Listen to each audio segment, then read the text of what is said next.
of downtime in kind of a holding room or a makeshift locker room. And as we were getting ready to go out in the dugout, I was just kind of looking around the room and had a sense of comfort. Just because looking at the group of guys that we were about to go do battle with, felt pretty dang good about it. And I think we knew we were going to do battle with a very offensive team, as you saw. But, you know, when you come here, it's Abbott a few years ago. He might have been the quickest to the big leagues out of that group. I don't know. It's hard to argue who the best pitcher is. And then the argument's a little easier with last year. It was Skeens.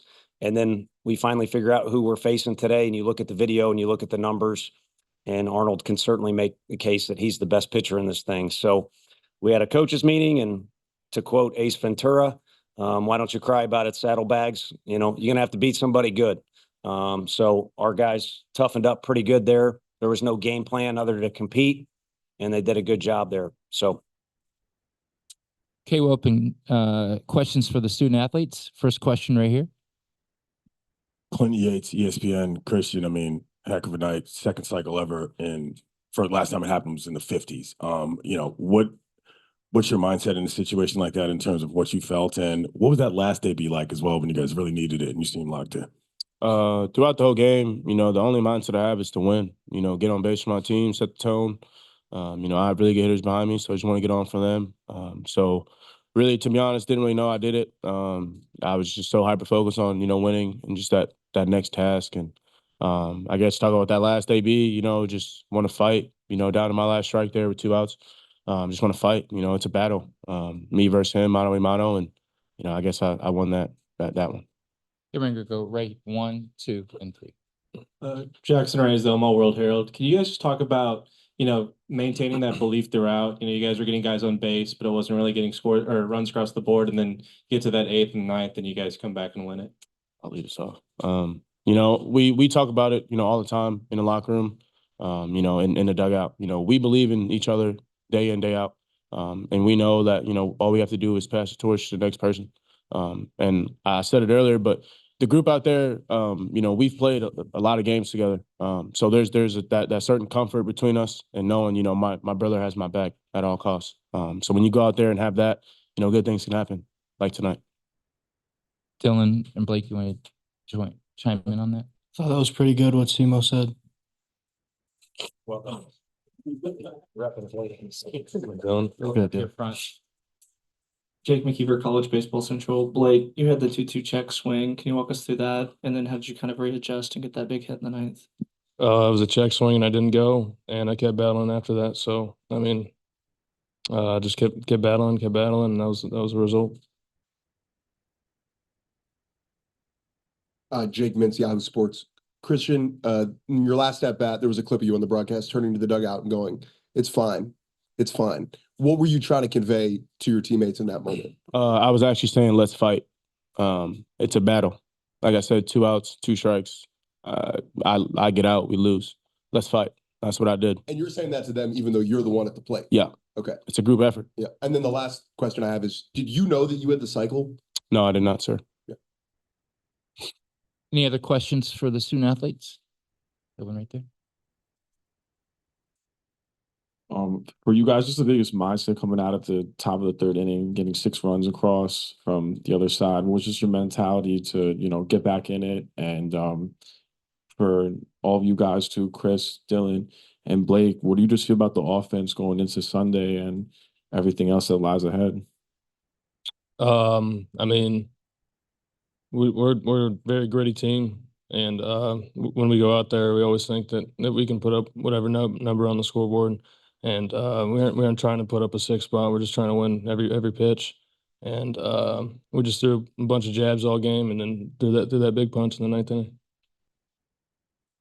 With this offense, we're always 1 inning away. That's kind of our motto this year. And we just had a belief that a big inning was coming, and just, you know, trusting each other.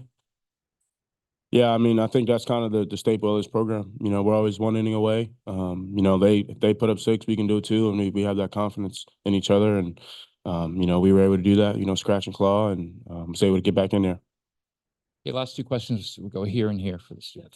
For Blake and for Christian, with y'all coming back to win that game the way you did, how much, if at all, does that change some of the conversations y'all are going to want to have about some of the way things went early in that game and some of the miscues and that stuff, just team wide? We won. I don't know if we'll have that conversation, but I know we won that game, and we're gonna just keep trying to win every other game from there. Put that game, kind of behind us. It's cool, walk off, everything like that. But now it's on to the next task, and I don't know who we play or whatever, but we'll be ready for them. Go ahead. I'm good. Hey, Harrison fan, SEC Unfiltered. You guys talk about how kind of relentless this team is, just since proven season after season, and especially this season, throughout the season. What kind of is a tribute to that, like the brotherhood, just the chemistry and everything around that? Yeah, I mean, I think from the fall, from the jump, you could tell that we bonded really, really good, and doing everything together.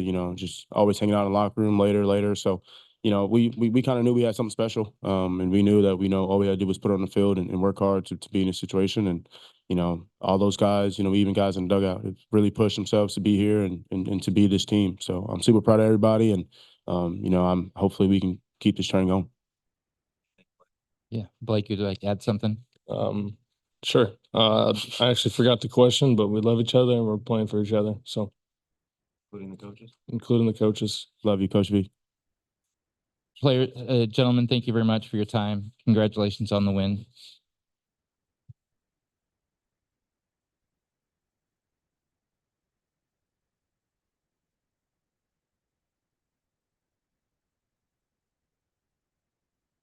Okay, we're going to open questions for Coach right here. We'll start here right in front.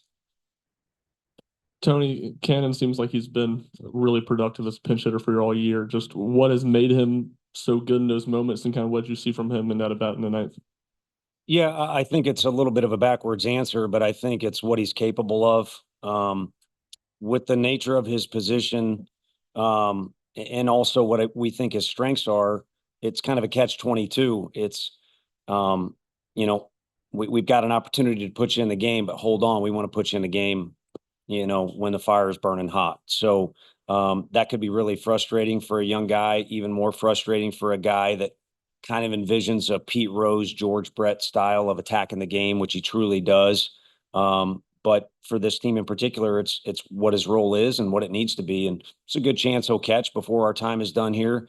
There's a great chance that he'll have to be patient again for that next situation. But I think what you're seeing is what he's fully capable of. And it kind of embodies what these guys are talking about. I mean, I know they're trying to answer correctly, and they're really good dudes when they're not on the field. They're very competitive on the field. But what they're talking about, kind of brotherhood and throwing around those words, is Peebles has accepted his role. And I could go on and on down the list.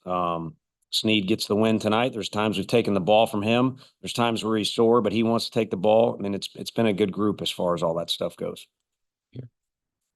Lineup turned over, and you have a runner on, and Christian and Blake are coming up in a 2-run game. What is that confidence level like for you? And as those counts go to full, is there a tension, or does the confidence outweigh that for you? See, I thought Simo was telling me to calm down.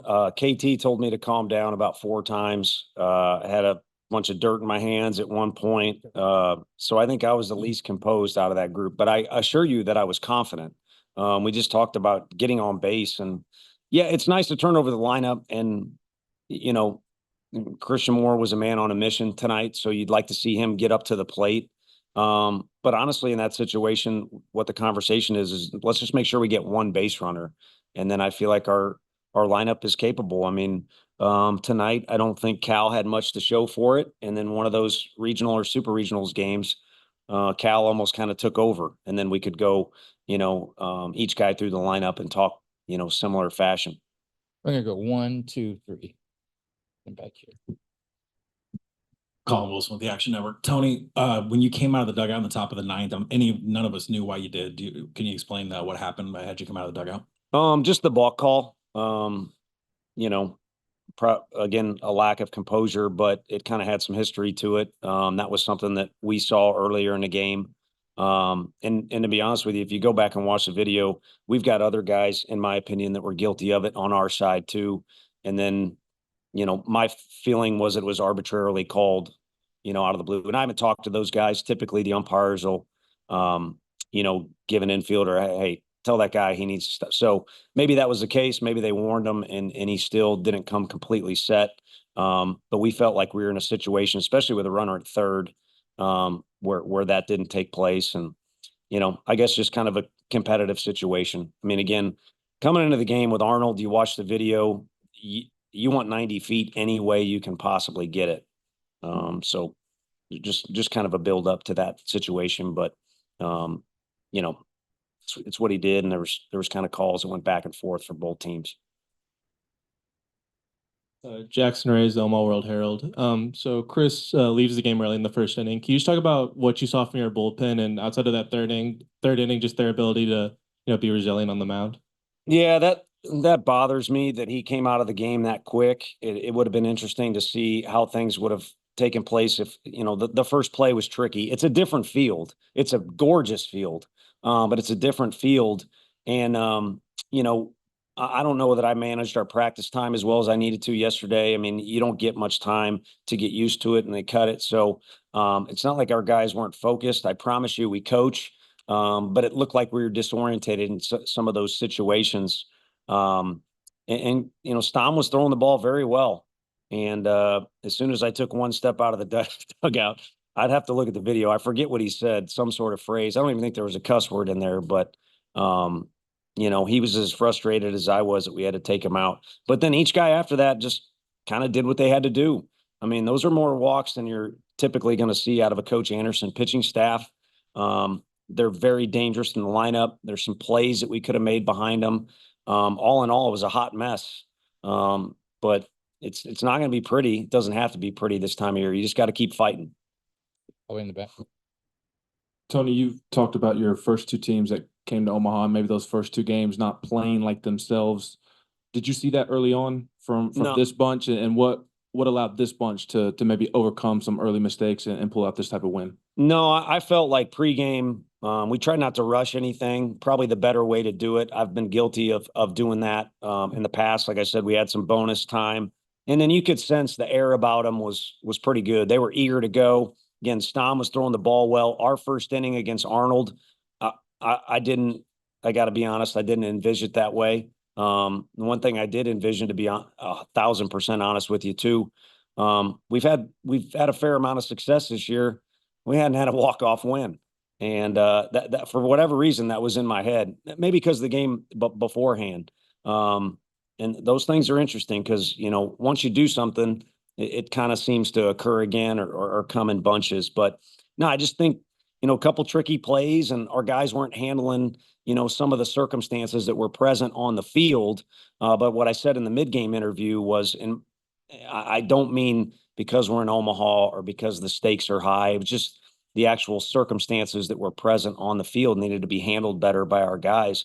But sometimes when you compete, you can cover up mistakes. And I think that's, what the definition of that is tonight. It was certainly a great example. Yeah, we got the last two questions right here. Clinton Yates, ESPN. Coach, monster night for SEMO. Can you tell me a little bit more generally, though, about what you've seen from him as a player from a development standpoint since he's been around in Knoxville? Wants to win as bad as anyone I've ever been around. And, the umpires, we talked about that there. Grady, the home plate umpire, was really good to me because he kind of let me come out and speak my mind and just, kind of talk about some things. And then he let me know what was going on the field. And the one guy we were talking about back and forth was SEMO.